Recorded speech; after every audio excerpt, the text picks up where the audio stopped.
तमाम व्यूअर्स को हसन असील मुर्गी फार्म संभल की जानिब से मोहम्मद रियाज का प्यार भरा आदाब।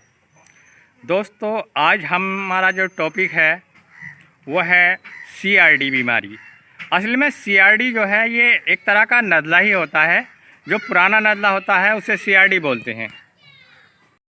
अब लोग CRD में और रानीखेत तक में कुछ लोग फ़र्क नहीं कर पाते, वो समझते हैं रानीखेत है। असल में रानीखेत में भी मुर्गी घर घर की आवाज़ आती है उससे भी, और मुंह खोल के सांस लेती है, मुर्गी सुस्त हो जाती है। यही सिम्टम जो हैं CRD में है।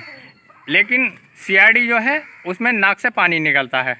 और रानीखेत वगैरह जो बीमारियां होती हैं रानीखेत में ख़ास तौर से, उसमें हरे पीले और सफ़ेद दस्त लग जाते हैं। ये ख़ास पहचान है इसमें, अलग अलग सिम्टम, बाकी सिम्टम लगभग एक जैसे ही होते हैं।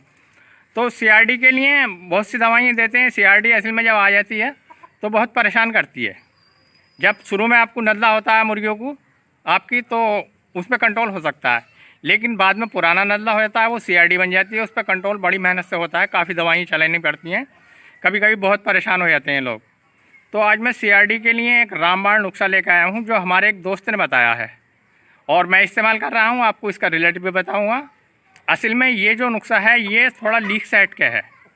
तो हम क्या क्या लेते हैं और इसके सिम्टम क्या हैं वो आपको मैं वीडियो में दिखाऊंगा। वीडियो में हमारे साथ जुड़े रहिए और हमसे जुड़ने के लिए हमारे चैनल हसन असील मुर्गी फार्म को सब्सक्राइब कीजिए। यार दोस्तों, ज़रूरतमंद और शौकीनों में शेयर कीजिए, प्यारा सा लाइक कीजिए और कमेंट्स कीजिए। शुरू करते हैं वीडियो। फ्रेंड, ये है नीला तोता, जिसे आमतौर पे लोग तूतिया भी कहते हैं। ये पंसार की दुकान पे आसानी से मिल जाता है और ये एक तरह का जहर होता है। वैसे पत्थर होता है ये, लेकिन ये जहरीला होता है। तो इसका जो आपको देना है फिक्स मात्रा ही देनी है। जब आपको ज़्यादा इकोलाई या CRD, ख़ास तौर से CRD में जब दवाइयाँ सारी काम करना छोड़ दें, उस वक्त आप ये दें। तो ये 1 ग्राम देना है 1 लीटर पानी में 5-6 घंटे सुबह के वक्त। 5-6 घंटे के बाद फिर आपको हटा लेना है और सादा पानी चलाना है। इसके साथ आप किसी भी दवाई को नहीं मिला सकते। इसके साथ ये सिरका मिलाते हैं, ये आप देख सकते हैं, ये जामुन का सिरका, ये उसका गन्ने का सिरका, सॉरी, आप जामुन का सिरका मिला सकते हैं, लेकिन गन्ने का ज़्यादा बेस्ट होता है। ये मिल भी आसानी से जाता है, ये भी पंसार की दुकान पर मिल जाता है आसानी से। ये 70 रुपये की बोतल मिली है और ये 350 रुपये किलो, यानी 100 ग्राम लाया था मैं तो 35 रुपये का दिया। दोनों चीज़ें 105 रुपये की हैं ये। तो ये 1 ग्राम देना है 1 लीटर पानी में और ये 1 ml देना है।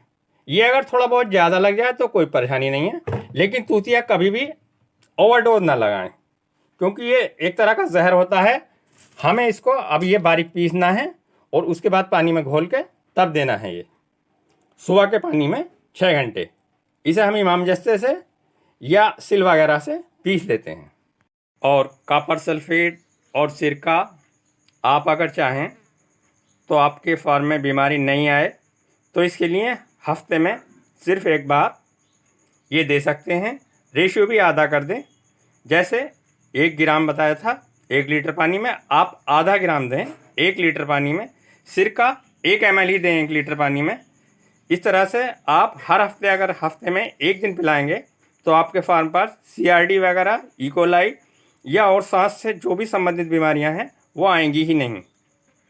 फ्रेंड, क्योंकि हमारे पास थोड़ी सी मुर्गियां हैं इसलिए हमने ये 2.5 लीटर पानी लिया और इसमें ये 2.5 ग्राम नीला तोता जो है इसमें ये डाल दिया।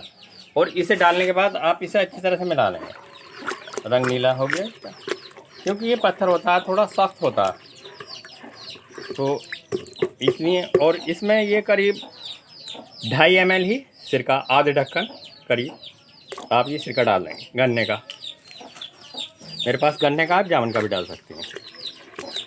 तो ये इस तरह से घोल दें और ये सुबह के पानी में 5-6 घंटे आपको इनको पिलाएं और शाम को जो है सादा पानी रखें। फिर इंशाल्लाह CRD वगैरह आपकी 3 दिन लगातार पिलाएं, साफ़ हो जाएगी। और थोड़ी बहुत अगर शिकायत हो तो 4 या 5 दिन तक दे सकते हैं, ज़्यादा दिन ना दें।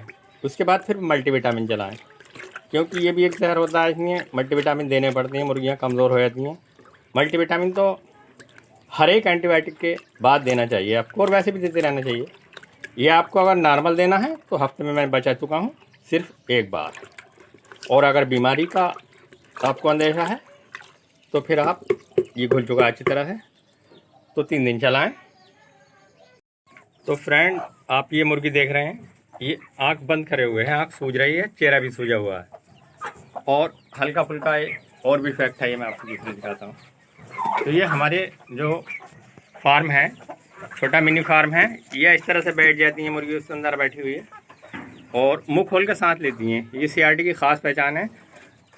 सर जो है मोटा हो जाता है, मुंह खोल के सांस लेती हैं और आँख जो है भारी हो जाती है, आँख में चिपचिपा पदार्थ भी भर जाता है, कभी कभी आँख बंद हो जाती है पूरी तरह से। और 4-5 दिन में कभी कभी इसमें मरती तो कम है, अंडे देना बंद कर देती हैं और कई कई दिन मुर्गियाँ ऐसी रह जाती हैं, उसके बाद फिर मरने लगती हैं। मोर्टिलिटी कम होती है, लेकिन जब ज़्यादा फैल जाता है तो मोर्टिलिटी बहुत ज़्यादा होती है और बच्चे में काफ़ी ज़्यादा होती है। आप देख रहे हैं बच्चों में हमारे ज़्यादा है और बच्चे मरे भी काफ़ी हैं। तो इसलिए हम आपको अब दवाई बताते हैं, किस तरह से कौन सी दवाई कितने दिन देनी चाहिए। ये सिम्टम है कि मैंने आपको बता दिए और अब मैं आपको दवाई दिखाता हूँ।